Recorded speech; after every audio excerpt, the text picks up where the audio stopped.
This is the video on how to replace the brakes and rotors on a 2013 Kia Sorento. I show all the way through the process, taking the tire off, taking the caliper off, taking the pads, taking the pad housing off, taking the rotor off, doing inspection, putting the new rotor on, putting the housing back on, putting the brake pads back in, the caliper, and then remounting the tire.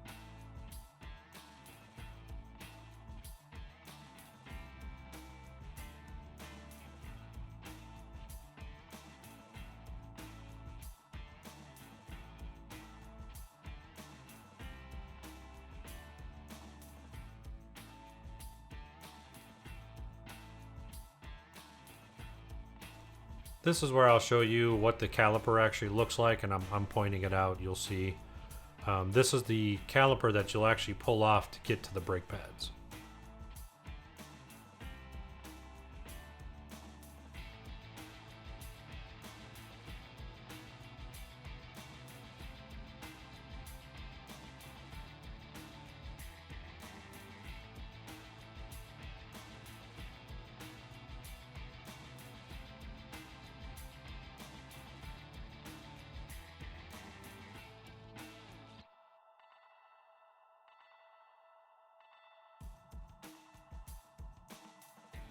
This is where I'm going to move the camera to show you the caliper and the bolts. Unfortunately, I didn't realize I didn't zoom out far enough to get you guys a good picture to show where the bolts were.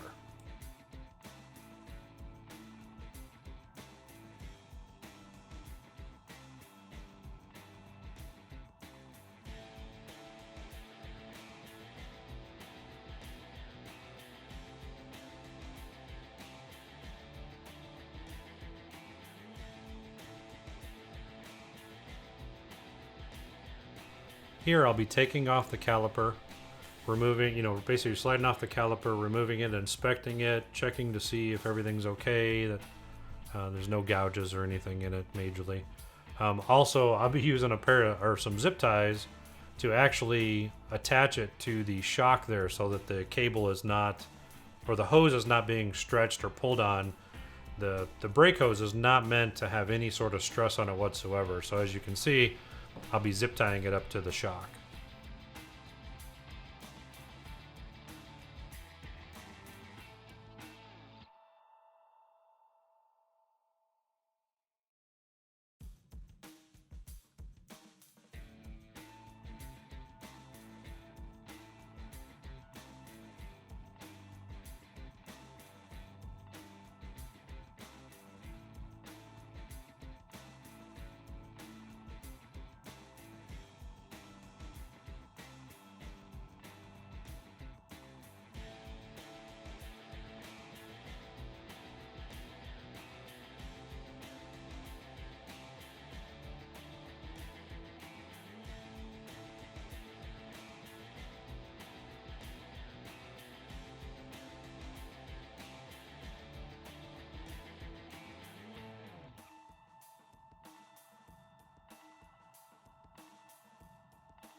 Here I'll be taking off the brake pads. You can just basically use a flat tip screwdriver. You stick it in between the rotor and the brake pad and just pry it a little bit, and then the brake pad will just pop, basically slide out or pop out. You have to do that to the inside brake pad and the outside brake pad.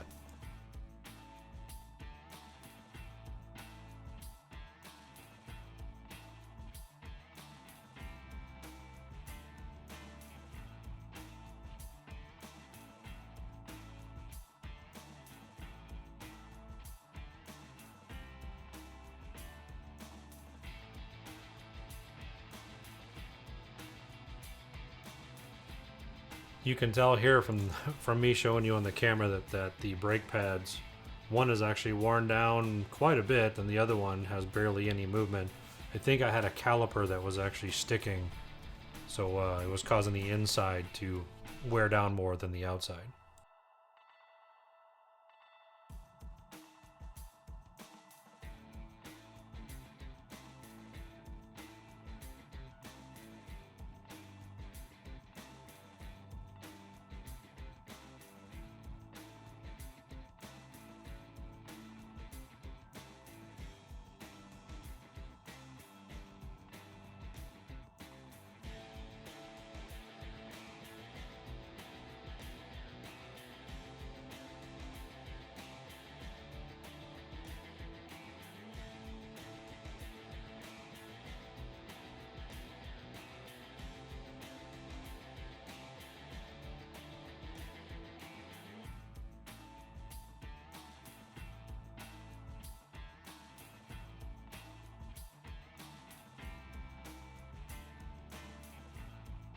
Here I'll be taking off the brake pad housing slash caliper housing. There are 2 bolts on the back side that have to be removed to get this housing to come off.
Here I'll be moving the camera, you'll see, to show where the bolts are for the brake caliper housing. You'll see, I'll be pointing to it here in a second, that it's down below. Oh, there's a bolt right there that you couldn't see because the slider was in the way. There's another bolt down below that, of course, I didn't zoom out enough that you guys could actually see it. Sorry about that.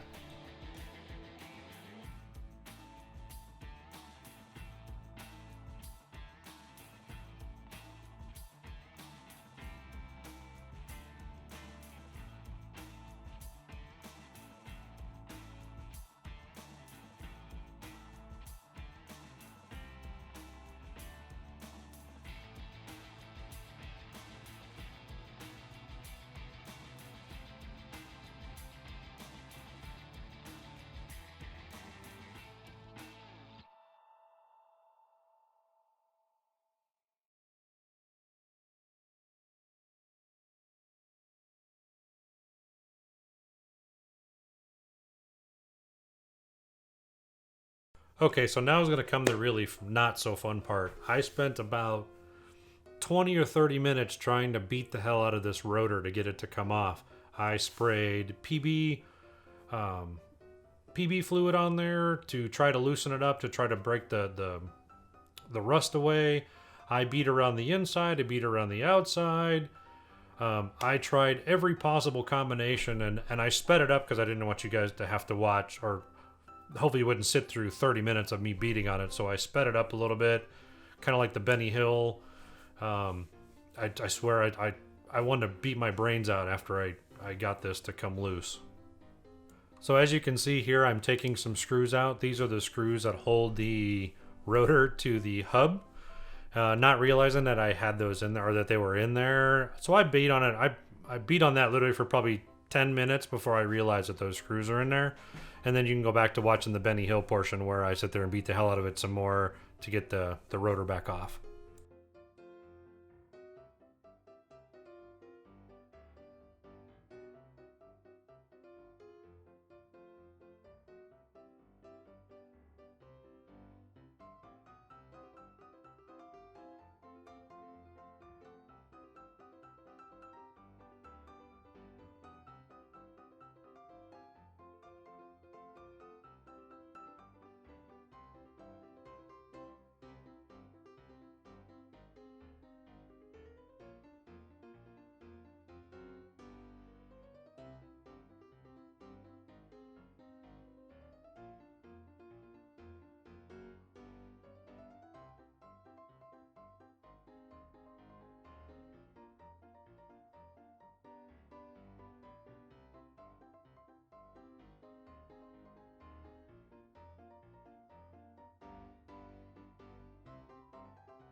So after 20 or 30 minutes of beating the hell out of the rotor and spraying PB fluid on there and beating it some more, I got a big gigantic flat tip screwdriver, put it in between the housing and the rotor, and I barely hit it, or barely just moved it, and the damn rotor just popped right off.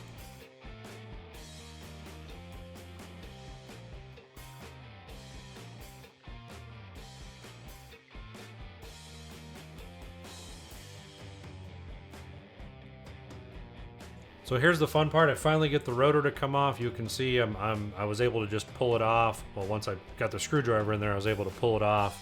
And then I started inspecting the rotor, the rotor mount, the bolts, and everything.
Here I'll be using a wire wheel attached to my drill. Everything I'm doing here I've done on all the wheels. I basically I not grind them down. I got all the rust off, the fronts, the sides, and part of the back, so that when I put the new clean it all off so that I can put anti-seize grease on there. so that later on, if I ever have to do this, replace brakes or replace rotors, that it's a lot easier to take off. But I highly recommend that you clean your hubs here before you put the new rotors on.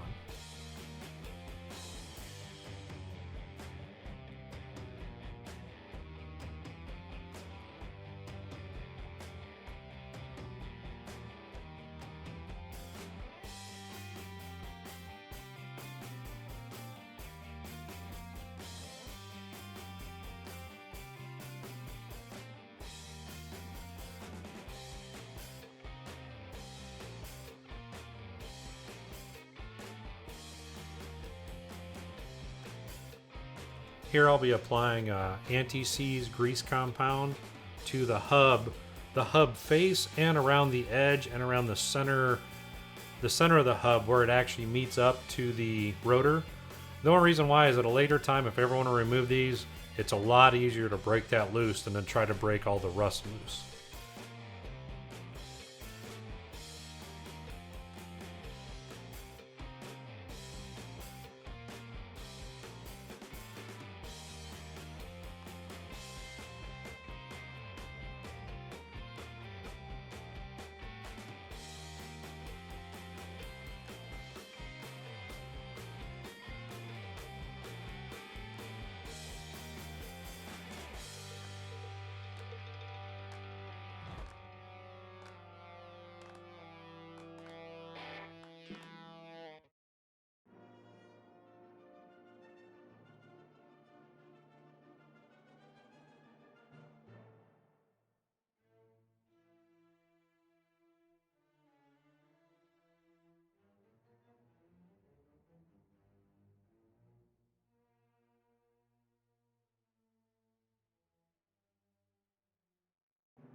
Here's where I'll be cleaning off the brake rotor with brake cleaner. Basically spray it around the one side, you use a paper towel, wipe it off, and you spray the other side. I'm doing it before and I'm doing it once I get it on the actual hub, just in case I get any grease from my fingers or anything else on there.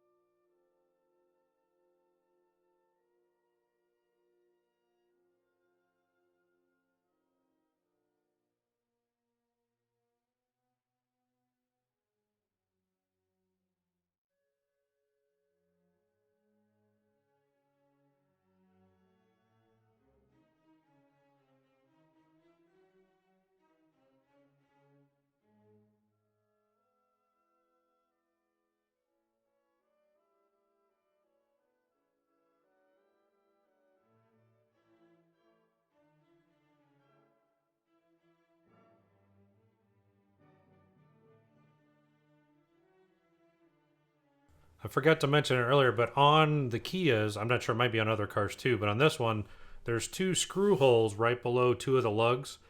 Those are used to put the screws back in to hold the rotor to the actual hub, so that when you put your tire on there, it's not flopping all around. Luckily, I didn't strip the screws on all four rotors, so I was able to put them back with no problem, but you'll see here I'll be putting the screws back in. Here I'll be cleaning the wheel studs, only because I don't know if there's any grease that got on them. I don't want any of the anti-seize to be on there and possibly work the bolts, the nuts loose later on. So you'll see I'm just cleaning them off. Highly recommend you clean them when you're done putting the rotor back on.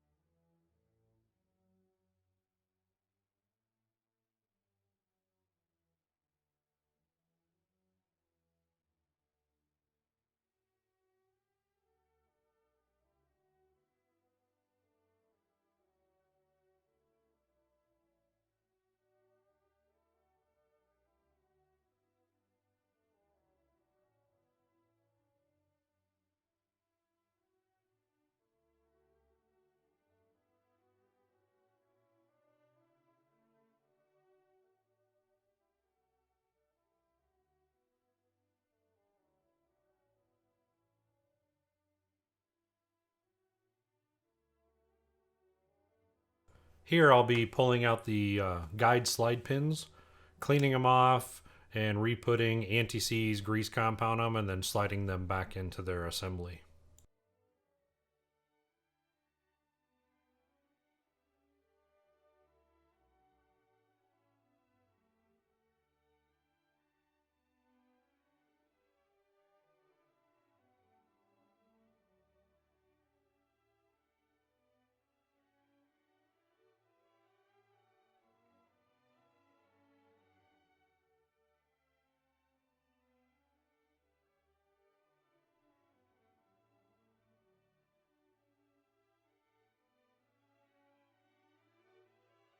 So the glide pins, or the slide pins, whatever anybody wants to call them, what they allow is for the caliper to slide back and forth when the piston comes out so that it evenly puts pressure on both brake pads. Mine and this one were actually, they weren't too bad, but they didn't move around as freely as I wanted them to, so I cleaned them out really well, re-greased them, put them back in, and slid them in and out manually, and now they work great. And I did this to all the glide pins on all four wheels.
Here I'll be reinstalling the caliper housing.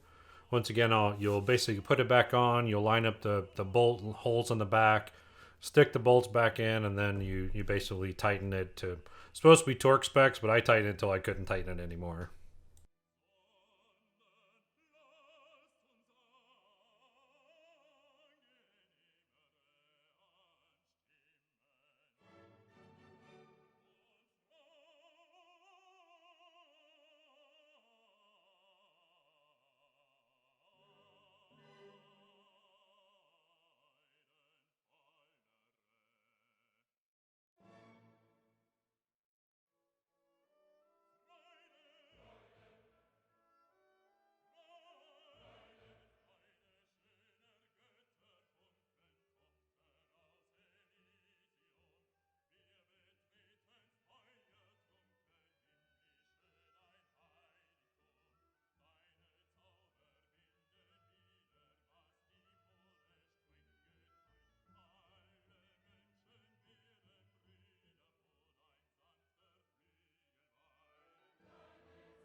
Here I'll be reinstalling the brake pads. On my particular car, the inside brake pad had a little tab, like a tab that you'd hold it. That goes on the inside, and then the other brake pad, of course, goes back on the outside. There are little guide rails that the pads have to slide into. Once you get them on there, they fit. I mean, there's really no other way to fit them. They only fit one direction.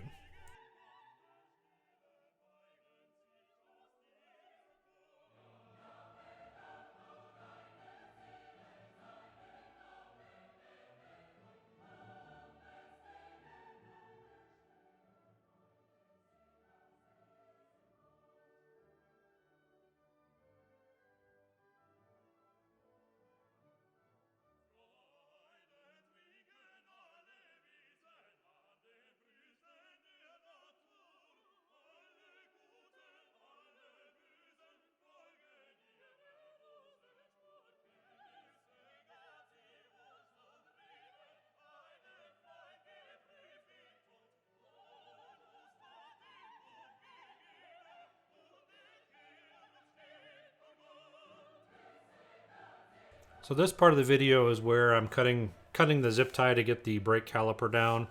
As I stated in the beginning, this particular brake had the inside brake pad that was worn down almost half of what the outside brake pad was. I think it was due to two reasons. I think the caliper might have been sticking, but the top glide pin was actually rubbing in one particular spot and it looks like it was getting hung up. So like I said, I re-lubed those, put them back in. The brake caliper, you'll see what I'm doing here is I'm going back in and out of the car. I'm pushing on the brake pedal as I want the caliper piston to come out as far as possible so that I can pull back the rubber sleeve and re-lube the whole piston. And then what I'll do is I'll use a C-clamp, push the piston all the way back in, push the rubber back around so it seals, and then I reinstall the caliper.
The caliper piston was giving me a little bit of problems here. I'd forgot that I had pushed on the brake so much that it actually had pressurized the system, so I had to undo the cap to the brake cylinder, and then I also had to turn the car back on so to release the pressure so that I could actually put the caliper piston back in.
So now that I've got the caliper lubed, the piston pushed back in, I also lube the outside of the caliper piston so that when it pushes on the brake, it doesn't get stuck holding the brake pad. Highly recommend, like I said, you should really lube these and make sure that they're nice and free flowing, no obstructions. And this is just really easy. You just basically put the caliper pack on, make sure it's over both front and back, or the front and back caliper or the brake pads. put the bolts back in, and then what I usually do is go back into the car and push the brake pedal down so that the caliper piston extends back out and holds itself in place.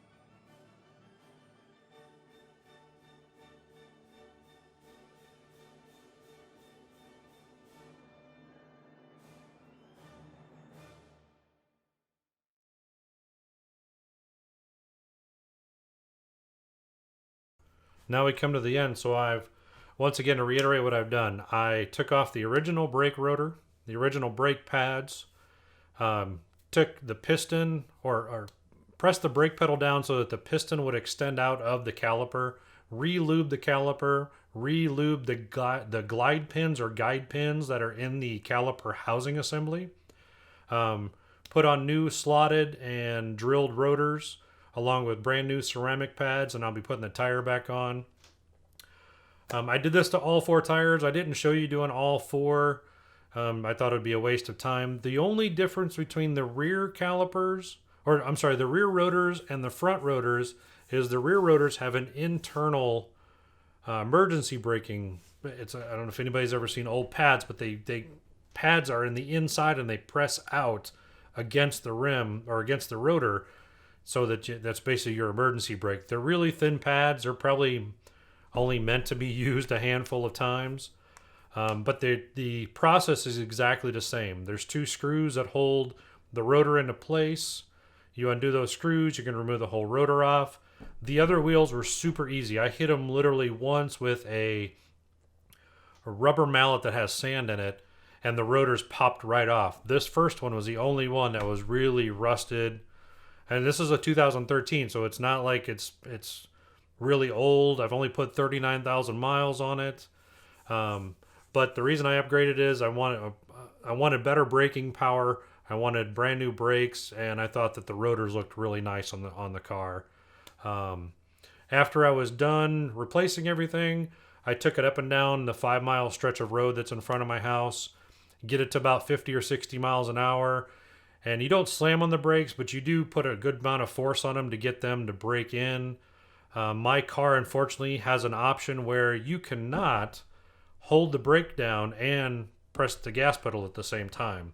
So what I had to do is basically get up to a good speed, press on the brakes and hold it till you get to about maybe 10 miles an hour. Then you take off again, you get up to speed, then you hold the brake and do it again.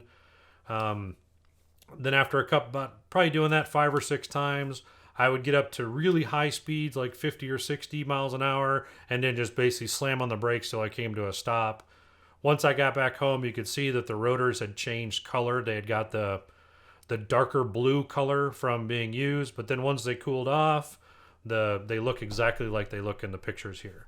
I hope you enjoyed this. I hope this helps somebody out who is changing the brakes and rotors on their 2013 Sorento. From what I understand, this also applies to the 2011 through 2013. Hope you enjoyed the video. Subscribe if you like it. Tell me if you like it. If you don't like it, I'll leave also in the comments below what I actually purchased, where I purchased them from.